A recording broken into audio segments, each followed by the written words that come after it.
Acara inti, yaitu materi dari Ustadz Muhammad Fauzil Azim. Sebelumnya akan saya bacakan dulu ya kurikulum vitae dari beliau.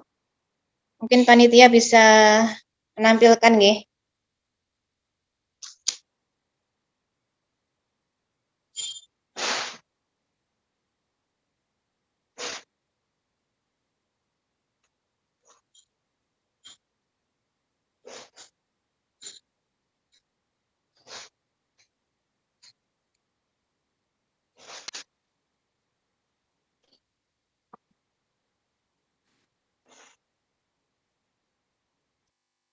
Untuk kurikulum vitae pembicara kita pada hari ini, nama lengkap Ustadz Muhammad Fauzil Azim, tempat dan tanggal lahir Mojokerto 29 Desember 1972, alamat rumah Karangjati RT 15 RW 40 nomor 29 Melati Sleman Yogyakarta.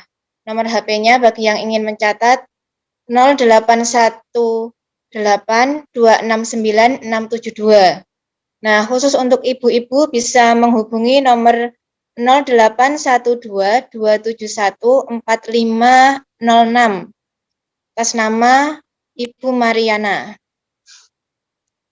Kemudian untuk pendidikannya, SDN Ketidur Kutorejo Mojokerto, kemudian SMP Negeri Kutorejo Mojokerto, SMA Negeri 2 Jombang, dan yang terakhir Fakultas Psikologi UGM Yogyakarta.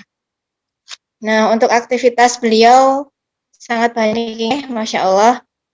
Aktivitas beliau terkait PAUD dan guru bisa dibaca nggih Bapak Ibu semua. Ini salah satunya sebagai anggota tim penulis modul pada Direktorat Jenderal Pendidikan Anak Usia Dini dan Pendidikan Masyarakat. Kemudian menulis buku remaja, tim penyusun buku penyediaan sumber belajar orang tua anak usia dini pada Direktorat PAUD, Dirjen Pendidikan Anak Usia Dini, Dasar dan Menengah, Kemendikbud. Kemudian narasumber ahli pada Direktorat PAUD, Dirjen Pendidikan Anak Usia Dini, Dasar, Menengah, Kemendikbud 2020 untuk program BDR, Belajar dari Rumah.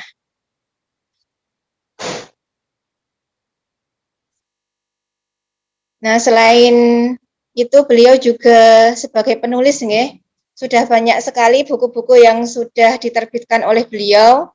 Di sini ada 29 buku.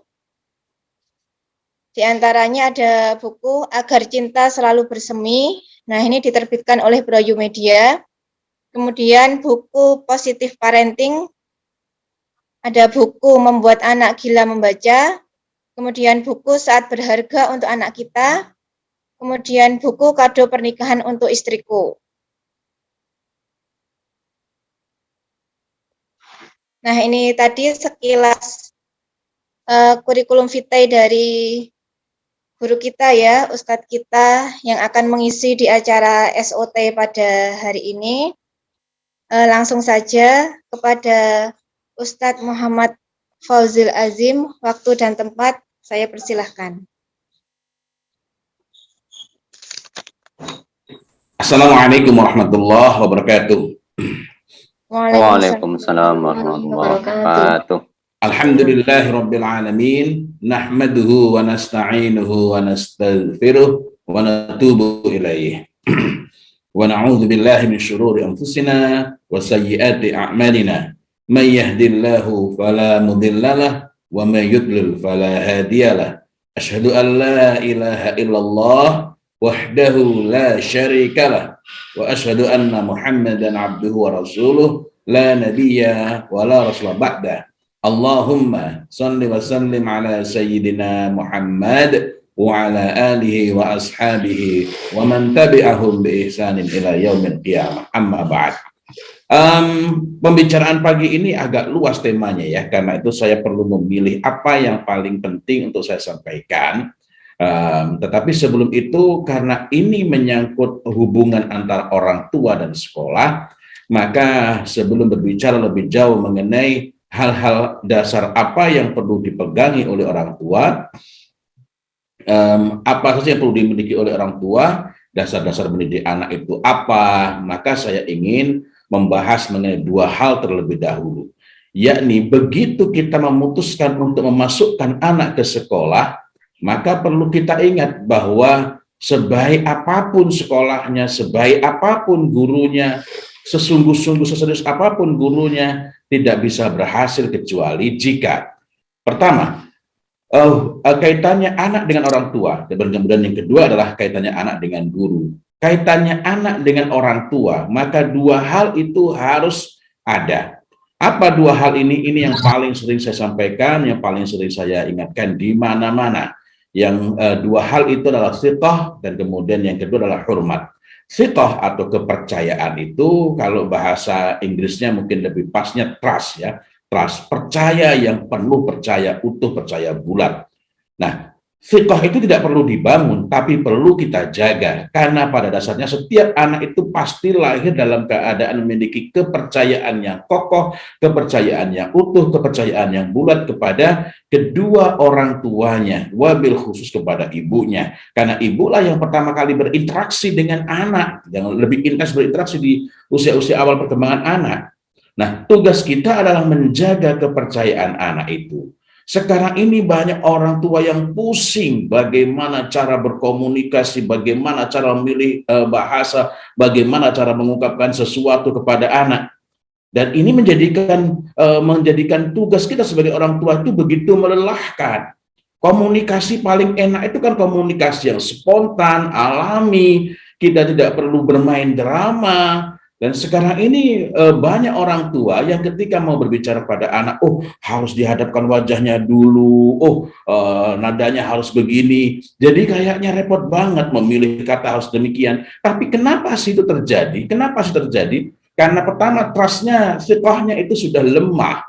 Tapi kenapa bisa lemah? Disebabkan orang tua melakukan hal-hal yang menciderai. Apa yang menciderai? Yakni menyelisihi apa yang diperintahkan oleh Allah Subhanahu wa taala dalam Quran surat An-Nisa ayat 9. Akan tapi khusus mengenai Quran surat An-Nisa ayat 9 ini nanti akan kita bahas lebih lanjut. Saya hanya ingin membicarakan pokok-pokoknya terlebih dahulu, ya, yakni bahwa perlu menjaga thiqah, kepercayaan yang kokoh, kepercayaan yang utuh, kepercayaan yang bulat. Jika anak masih memiliki kepercayaan yang kokoh, maka hal kedua akan memungkinkan untuk kita tumbuhkan, akan memungkinkan untuk kita bangun. Artinya hal kedua itu tidak akan muncul jika hal pertama tadi yakni thiqahnya itu rusak atau lemah.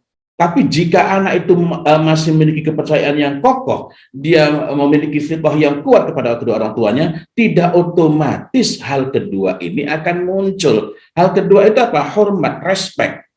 Para ulama mengatakan al-hurmat khair minat ta'ah. Respect itu lebih baik daripada taat. Loh, apakah kita tidak perlu anak-anak yang taat kepada kita? Perlu. Akan tetapi ketaatan yang lahir semata-mata karena anak misalnya takut kepada kedua orang tua, karena anak tidak punya pilihan, maka ini akan mudah luntur. Tidak perlu waktu yang lama, tidak perlu bergeser ke tempat yang jauh. Begitu bapaknya nggak tampak di hadapan anak, taatnya bisa hilang. Dan ini artinya mendidik anak menjadi sesuatu yang melelahkan, mendidik anak menjadi sesuatu yang memerlukan yang bikin kita payah gitu. Nah, jadi dua hal ini, thiqah wal hormat, inilah hal-hal yang juga perlu diperhatikan oleh sekolah, oleh guru, yakni berusaha membantu orang tua untuk menjaga kepercayaan anak kepada orang tua. Dan yang kedua, guru dalam secara keseluruhan sekolah membangun, mengokohkan. Kenapa saya mengatakan mengokohkan? Karena tugas untuk membangun sikap hormat pada orang tua itu ya orang tua sendiri. Nah, tetapi guru maupun sekolah ini dapat mengokohkan, karena hal-hal yang dapat meruntuhkan itu bisa bermacam-macam. Nah, guru maupun sekolah itu dapat mengokohkan sikap hormatnya anak. Jika dua hal ini ada, maka ini juga memudahkan tugas guru ketika berada di sekolah. dalam menghadapi anak-anak. Itu yang pertama, yakni dua menyebutnya ya, dua mungkin modalitas, tapi modalitas kok kayak bahasanya seperti apa? Jadi ada dua hal yang harus ada pada diri anak terhadap kedua orang tuanya. Yang dari sini kita menjadi memahami kenapa ada orang tua yang kayaknya tidak perlu rumit-rumit ketika berbicara kepada anaknya, tidak perlu sulit-sulit, tidak perlu ribet berbicara kepada anaknya, dan anaknya mudah bergegas, tanggap, memiliki empati, dan empati ini sekarang merupakan isu yang banyak dirisaukan oleh para orang tua. Betapa banyak anak itu yang otaknya cemerlang, memiliki kemampuan berargumentasi yang baik, sebagiannya bukan kemampuan argumentasi yang baik, tetapi anak ngeyel. Nah, kadang anak ngeyel tapi disangka memiliki kemampuan argumentasi yang baik, padahal hanya lebih kepada anak ini ngeyel, lebih kepada bantahan, tetapi dengan dasar yang lemah. Ala kulli hal, ini bukanlah sesuatu yang kita merasa kalau begitu gak ada harapan lagi, karena ngeyel ini ketika kita benahi insya Allah menjadi hal yang baik. Lalu yang kedua adalah begitu kita menyerahkan anak kita ke sekolah, maka kita memiliki tugas yang sangat penting. Sering kita berbicara bahwa pola asuh antara sekolah dengan rumah harus sama, tapi pertanyaannya bagaimana mungkin akan bisa sama? Guru yang memang sudah dipersiapkan secara khusus untuk mendidik, itu pun banyak berbeda dengan guru lain. Saya tidak tahu dengan di sini ya, tapi pada umumnya sekolah-sekolah itu memiliki banyak perbedaan. Sementara orang tua kalau ketemunya hanya sebulan sekali dengan guru untuk memperoleh hal-hal semacam ini, maka tidak mungkin 100% itu sama. Lalu kenapa? Ada apa? Kenapa misalnya kita mendapati bahwa di masa-masa dahulu orang-orang masukkan anaknya ke pondok pesantren, dan itu sangat kontras antara apa yang ada di rumah dengan apa yang ada di pondok. Tapi kenapa bisa berhasil? Saya bukan bermaksud untuk mengajak orang tua kepada sikap nihilisme. Sudahlah, yang penting ini saya serahkan. Tidak ya. Karena tiga hal yang saya sebutkan ini juga merupakan hal yang sangat penting, ya. Kalau tiga hal ini ada, lalu didukung dengan kita ini sama-sama belajar tentang bagaimana mendidik anak, masya Allah, ada keserasian. Tidak 100% sama, tapi ada keselarasan, ada hal-hal pokok yang menyamakan antara orang tua dan guru dan sekolah dalam kaitannya dengan interaksi dengan anak. Tiga hal itu apa? Yang pertama, sebagaimana kepada anak kepada orang tua, yakni thiqah, percaya. Secara normal, secara alami, anak-anak itu cenderung memiliki kepercayaan kepada gurunya. Akan tetapi akan sangat baik jika sebelum anak mulai masuk sekolah, ketika awal anak masuk sekolah, memang kita bangun. Kenapa? Karena anak bertemu guru itu bukan dari masa kecil, bukan dari masa bayi. Nah, jadi ini perlu kita bangun kepercayaannya kepada gurunya, gitu ya, sehingga apa yang dikatakan oleh guru itu, bahkan seandainya kita tidak setuju, bukan berarti guru itu orang yang maksum terbebas dari kesalahan. Tetapi ketika ada hal yang tidak kita setujui, bukan kita diam, apalagi kalau hal-hal yang memang harus kita koreksi, tetapi jangan sekali-kali mengeluarkan pernyataan, jangan sekali-kali mengeluarkan perkataan, ungkapan yang menjadikan anak itu kehilangan kepercayaannya atau berkurang kepercayaannya kepada guru. Hari ini kita menghadapi situasi di mana anak-anak menghadapi kerentanan. Kerentanan apa itu? Itu bukan the nature of every children, of every child, bukan bukan tabiat dasar setiap anak bahwa anak itu tidak mau dikritik, bukan. Akan tetapi karena proses interaksi, proses pengasuhan yang dia terima dari orang tua, itulah yang menjadikan sebagian anak itu menjadi sensi, mudah tersinggung ketika dikritik atau ketika dibandingkan. Nah, kita memang bukan tidak sebaiknya suka membandingkan anak, tetapi dalam konteks yang wajar. Jika anak itu sudah terbuka dengan kita, dia memiliki kemandirian dalam berpendapat, dia merasa diterima, dia memiliki dua hal tadi, suka wal hormat kepada orang tua, maka kita membandingkan sebagai bagian dari proses belajar, itu menjadi hal yang normal bagi anak. Akan tetapi situasi sekarang, saya bukan mengatakan sederhana, di sebagian keluarga, saya ulangi lagi, di sebagian keluarga, termasuk keluarga dari para narasumber parenting. Kok bisa mengatakan demikian? Karena mereka yang sudah mengatakan jangan pernah membandingkan. Padahal silakan baca buku Better by Mistakes yang ditulis oleh Alina Klugen. Bagaimana kita mendapati bahwa ada satu kelompok masyarakat di mana anak-anak itu, anak-anak usia SD, ketika kemudian diajak membandingkan tidak kemudian baperan. Baperan itu bukan soal anak-anak, orang dewasa pun kalau tidak matang secara emosi, anaknya 5 baperan juga, ya. Nah, saya teruskan kembali.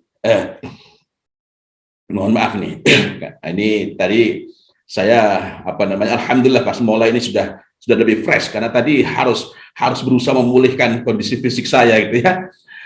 Saya teruskan lagi.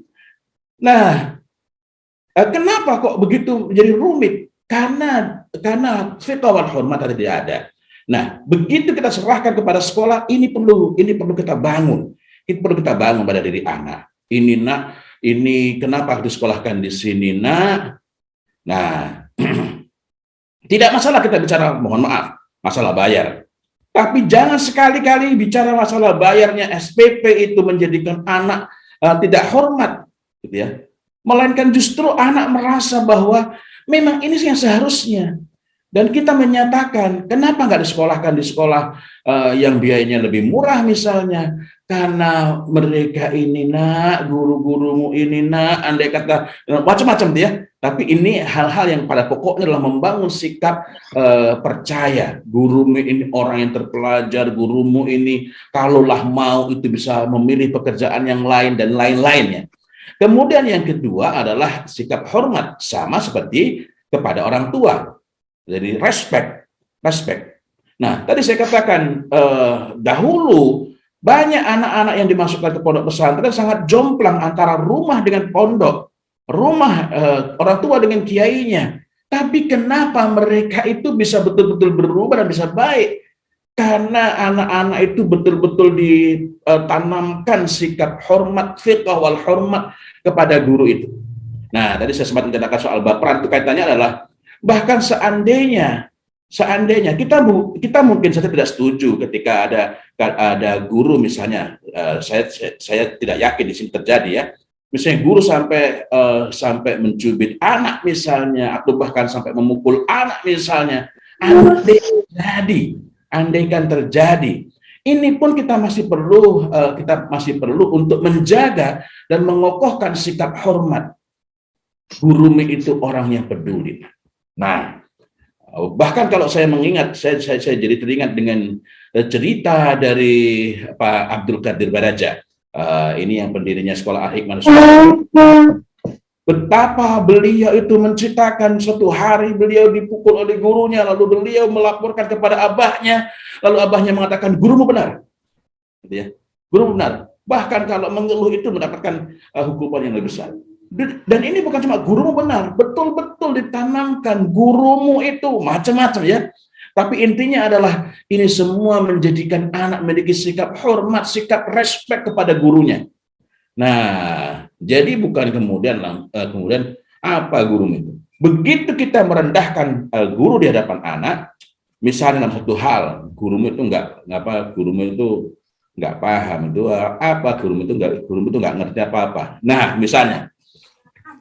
Maka ketika itu kita telah menghancurkan dua pilar sekaligus, yakni sikap hormatnya anak kepada guru dan sekaligus sikap hormatnya anak kepada kita sendiri sebagai orang tua. Loh, kok bisa? Awalnya anak itu kehilangan hormatnya pada guru, tapi berikutnya anak kehilangan hormatnya pada orang tua. Sudah tahu sekolahnya begini, sudah tahu gurunya begini, kenapa aku dimasukkan sini?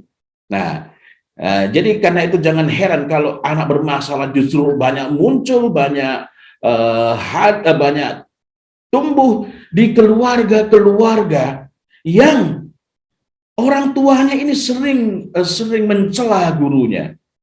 Loh, apa nggak boleh kita ngoreksi? Boleh, tapi perlu ada mekanismenya. Nah, mekanisme itu nanti mungkin dibicarakan. Nah, tapi yang jelas adalah itu tidak boleh sampai menjatuhkan kehormatan guru, wabil khusus terutama yang paling pokok, tidak boleh sampai menjatuhkan rasa hormatnya guru, rasa hormatnya anak pada guru. Kemudian yang ketiga, ini adalah mengikatkan batin, mengikatkan emosi antara antara anak dengan gurunya. Gurunya sakit, diajak untuk menengok gurumu sakit. Nah, ini gurumu adalah murabbir ruh, gurumu adalah orang yang membentuk jiwamu. Nak, kalau engkau sholat itu nak, dan itu gurumu yang mengajarkannya nak, maka gurumu yang mendapatkan pahala. Kalau kamu ingin ilmu barokah nak, dan seterusnya.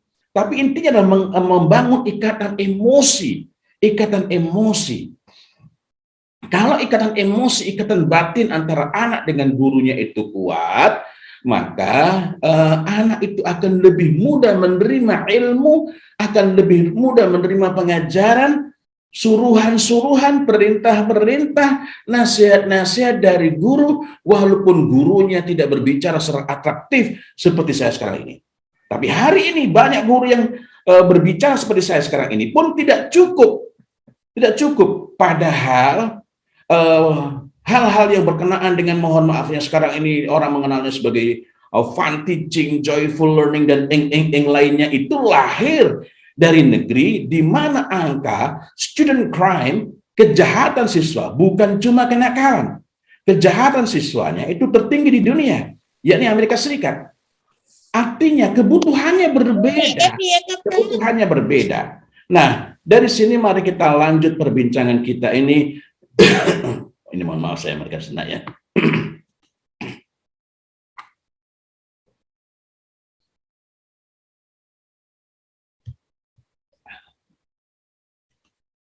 Mohon maaf ini saya harusnya bicara pelan-pelan itu ya, karena belum betul-betul recover. Tetapi topik kita pada pagi hari ini, saya merasa harus betul-betul ini sesuatu yang sangat penting pembicaraan kita pada pagi hari ini. Nah, dari sana mari kita berbicara mengenai lebih lanjut mengenai apa saja sih hal-hal dasar yang kita perlukan, hal-hal dasar yang kita perlu perhatikan dalam kaitannya dengan mendidik anak. Pertama, anak itu adalah amanah dari Allah Subhanahu wa Ta'ala. Ini mungkin sangat klise, tetapi alangkah banyak orang bicarakan itu amanah. Kalau amanah kan berarti ada juklaknya, ada juknisnya, ada konsekuensinya. Kita itu dapat dikatakan hati-hati, kita dapat dikatakan sungguh-sungguh, kita dapat dikatakan benar kalau sesuai dengan panduannya. Apalagi kalau kita nanti tengok di dalam Quran Surat An-Nisa ayat 9, falyattaqullah, maka bertakwalah kepada Allah. Padahal sebelumnya membicarakan tentang anak. Maka itu artinya bahwa dapat dikatakan bertakwa dalam usaha mendidik anak itu jika yang kita lakukan itu sesuai dengan tuntunan, menjauhi semua yang dilarang dalam urusan mendidik anak, bersungguh-sungguh dalam urusan yang diperintahkan dalam urusan mendidik anak, meninggalkan yang dilarang, memandang rendah dipandang rendah, tidak menganggap penting, tidak anggap penting, mengutamakan yang diutamakan oleh agama dalam urusan mendidik anak. Karena itulah nanti kita perlu memahami, gitu ya.